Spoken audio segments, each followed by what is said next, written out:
Buenas tardes, mi nombre es Jimena Irizarry y junto con Daniel Carbone he elaborado este trabajo que hoy presentamos en el coloquio, que está titulado El puerto de Bahía Blanca y su vinculación con el partido homónimo. Nos interesa rescatar esta vinculación que hay entre el partido con el complejo portuario de Bahía Blanca, que está conformado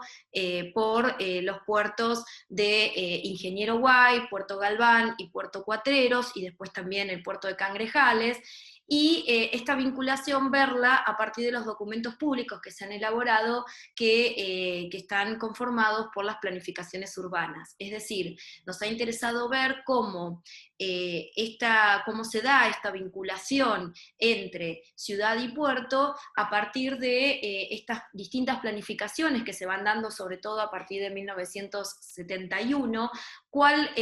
cómo se van planificando estos contextos, si hay vinculación entre ellos, si hay un rol que se le otorga a uno, si hay prioridad de unos sobre otros, cómo se integra este paisaje portuario al tejido circundante, para tratar de ver algunas constantes que se han dado a lo largo del tiempo y tratar de hacer algunas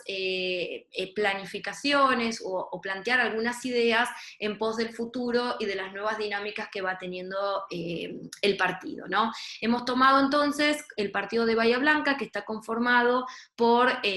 la ciudad de Bahía Blanca, que es la ciudad cabecera, que es la capital de ese partido, la localidad de Ingeniero Guay y de General Serri, y la más distante, que es Cabildo. La cabecera del partido fue fundada en 1828 con un objetivo netamente militar, es decir, conformar una fortaleza como punto de avanzada en la línea de fronteras, pero la vida de esa fortaleza fue bastante precaria porque la calidad del suelo y la situación, además también la situación del contexto, hacía que no hubiera gran parte de la población y la vida fuera muy difícil. Entonces, básicamente, Bahía Blanca se va a consolidar como ciudad a partir de la consolidación de la extensión, digamos, del ferrocarril y la instalación de un puerto en 1885 en lo que hoy es Ingeniero Guay. A partir de ahí, los autores hablan de una segunda fundación de Bahía Blanca, ¿sí? Entonces, a partir de esto, de esta inserción de Bahía Blanca al modelo agroexportador que estaba en boga en ese momento, va a cobrar la ciudad un nuevo dinamismo y esta situación va a hacer que se expanda la cantidad de tierra ocupada, como así también el número de habitantes. Es decir, lo que antes había sido, yo me voy a dedicar a un trabajo más histórico porque, bueno, ya creo que en la ponencia que presentamos están desarrolladas todo esto, sino que quiero ver algunas constantes que tienen que ver con esta vinculación entre ciudad-puerto. Entonces, Bahía Blanca en un primer momento que se va a conformar a partir de la fortaleza protectora y que hoy va a ser lo que es el centro de Bahía Blanca, se va a empezar a expandir hacia principios del siglo XX con el remate de tierras por parte de privados en la periferia, sobre todo en la periferia del sector del noroeste, y las tierras también de Ingeniero Guay, en donde los primeros pobladores van a empezar a instalarse con casas hechas de chapa y de madera. Y también General Serri, en donde también la concreción de un puerto y la CAP y la instalación de la CAP va a ser, y la lanera también, va a hacer que sean polos enquistados en sí mismos, es decir, tanto Serri como White, desde el principio del siglo XX, van a ser un polo atractor de empleo, y muchas de los pobladores que van a vivir en Bahía Blanca van a trabajar en estas zonas. Esto iba a ser posible gracias a la conexión que había con las vías del ferrocarril y además también con el tranvía, que va a lograr la vinculación entre los barrios y el sector centro. Entonces, esto es lo que nos interesa ver, cómo fue pensado, cómo de alguna manera la ciudad empieza a tratar de ser planificada, y luego ya no tanto hablando de ciudad, sino más a nivel partido, cómo se trata de ver esta vinculación de la ciudad con sus puertos. En 1909 se da el primer plan para Bahía Blanca, se va a elaborar, que no van a tener éxito estos primeros antecedentes, porque sobre todo este es un plan bastante, por ahí, bastante... en sus ideas era demasiado ambicioso y quería transformar a Bahía Blanca como si fuera una especie de París con grandes avenidas y espacios verdes. Bahía Blanca tenía la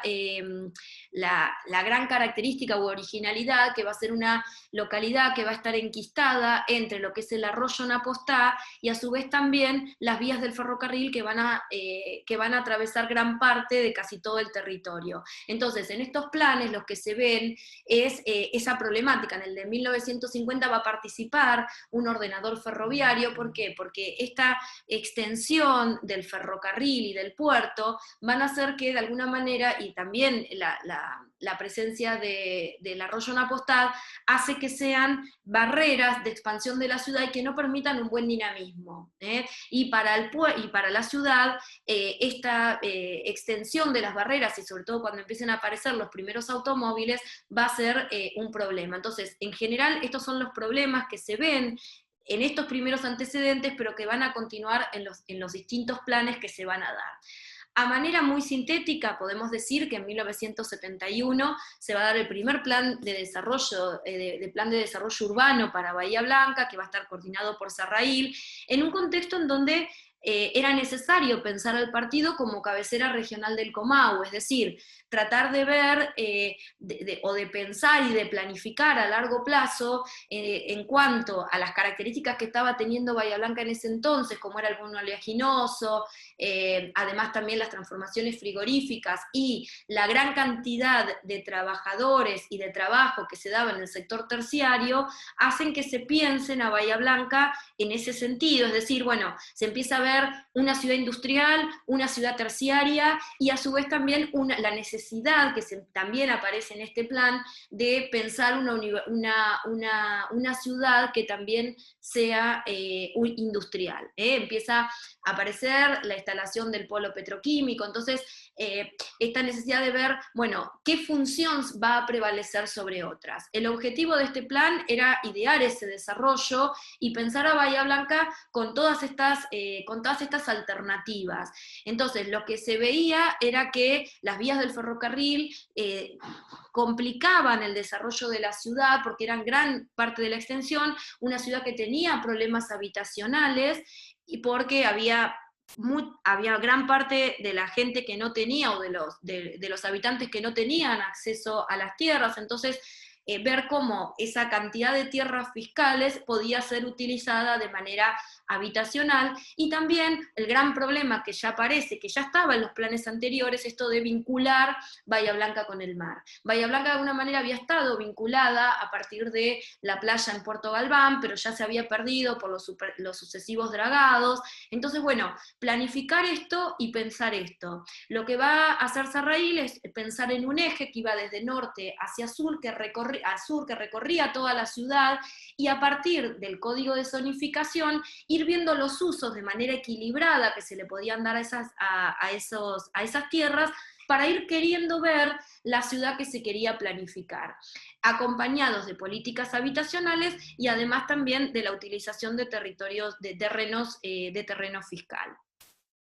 Este plan no se va a poder realizar a corto plazo, y en 1985 muchos de los problemas que ya estaban pendientes en 1971 continúan estando, pero este plan se da no porque fuera una necesidad de Bahía Blanca, sino que había que adecuar el código del partido de Bahía Blanca a una reglamentación provincial que es la 8912, que tenía que ver con la expansión de las tierras. Entonces, no por un problema local, sino que por un problema más provincial, se va a rever esta necesidad de pensar cómo era Bahía Blanca, qué pasaba con Bahía Blanca, en un momento donde Bahía Blanca había perdido este protagonismo en la región sur. ¿Por qué? Porque habían aparecido puertos que de alguna manera competían con el puerto de Bahía Blanca. Entonces se empezó a ver esta necesidad de no hacer ese clúster que decía Sarraír, sino que pensar más en una ciudad anillada, y además también tratar de preservar lo portuario y organizar entonces esta ciudad en bardas según características geológicas, ambientales, y en un momento en donde el Estado estaba comenzando a retirarse. Entonces, lo interesante de este plan es cómo aparece la necesidad de jerarquizar los lugares, las zonas portuarias, reconoce también a Cerri y a White ya como parte de lo que es la metropolización de Bahía Blanca, y además se conforma un camino de cintura que va a recorrer la ciudad, es el primer camino de cintura que recorre la ciudad para tratar de unificar los circuitos regionales con el puerto. En 1998, ya en un contexto de globalización y de neoliberalismo, donde ya hay un retiro del Estado y una necesidad de Bahía Blanca, pero sobre todo el puerto, de posicionarse hacia el mundo, con la concreción de un nuevo puerto como es el de zona portuaria, que es el de Cangrejales, se va a ver la necesidad de replantearse otra vez esta planificación, pero ya teniendo en cuenta nuevas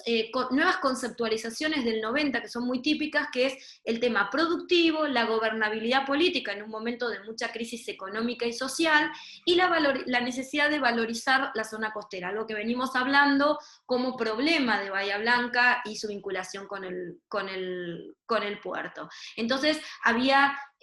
necesidades que resolver, qué hacer con los pescadores también, es decir, cómo revalorizar esa zona, cómo protegerla, esta zona portuaria, y las propuestas que se van a hacer, que no van a tener éxito, va a ser el paseo del puerto, es decir, no van a tener éxito porque en el 2001, como consecuencia de lo que sucede en las Torres Gemelas, los puertos van a tender a cerrarse a la población, entonces únicamente se va a hacer un paseo que prácticamente no es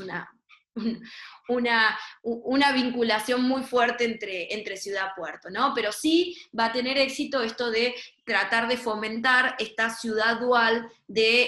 o se va a ver mucho en este plan estratégico que después de alguna manera va a fracasar por la crisis económica, y además también porque no tiene en cuenta algunos aspectos importantes como eran en ese entonces la pobreza y el aspecto de la ecología. Bueno, hay una serie de situaciones que hace que este modelo fracase. En 2009 hay otro intento también de pensar Bahía Blanca, pero que también no va a tener gran parte. Lo que sí es muy interesante los análisis que se hacen en este momento. Entonces, a partir de este plan de desarrollo de 1998, que fue el último que hubo para Bahía Blanca, y a partir de las nuevas realidades que se le presenta, es decir, la necesidad que tiene Bahía Blanca y su puerto de posicionarse como el puerto de Vaca Muerta, es que nos tenemos que plantear nuevamente. El último código que se hizo fue en 1993 y el último plan en 1998, es decir, es la necesidad de replantearse una nueva planificación para Bahía Blanca, y ahí sí poner en base a los antecedentes que se tiene, a todos estos planes que muchos de muchas de estas ideas fracasaron, algunas fueron buenas y otras no, es decir, usar el pasado no como una cuestión para cuestionarlo, sino que como experiencia, ver cuál es el proyecto que tiene Bahía Blanca. Bahía Blanca, para posicionarse como puerto de Vaca Muerta, tiene algunas características que son naturales del puerto, es decir, que no necesita grandes cambios, como es el puerto de aguas profundas y su ubicación, pero esa ubicación hace que compita con otros puertos, por ejemplo, los puertos del sur. Entonces, la necesidad de ver esto, hasta qué punto corresponde y sería bueno pensar esta Bahía Blanca unida con el puerto en una planificación. Para todo esto hay que ver también el tema habitacional, es decir, cualquier planificación que uno haga para el puerto, con el puerto y sin el puerto, como dice ahí, tenemos que pensar qué calidad de vida se quiere para los bahienses. Por ejemplo, de concretarse el sistema ferroviario, es decir, Bahía Blanca no tiene vinculación con Anielo, que es la capital, que es donde el epicentro de Vaca Muerta, es necesario la construcción de un ferrocarril. Ese ferrocarril va a atravesar, todavía no se sabe muy bien la ubicación, pero es posible que atraviese la zona sur, en donde hay gran parte de asentamientos populares. Entonces, planificar toda esa situación, pensarlo, pensar una nueva planificación más integral que tenga en cuenta esto, es decir, por más de que fueron muy exhaustivos los diagnósticos que se hicieron en todas las planificaciones respecto a lo que era la realidad de Bahía Blanca, bueno, pensar qué tipo de desarrollo quiere Bahía para el futuro. Entonces, ir viendo estas cuestiones para tratar de también acentuar esta realidad que, como dije antes, Bahía Blanca está por el puerto, y no puede crecer con el puerto. Entonces, bueno, ver cómo se puede dar esa vinculación. Bueno, agradezco a todos su escucha y bueno, estamos a disposición por cualquier consulta que quieran hacer.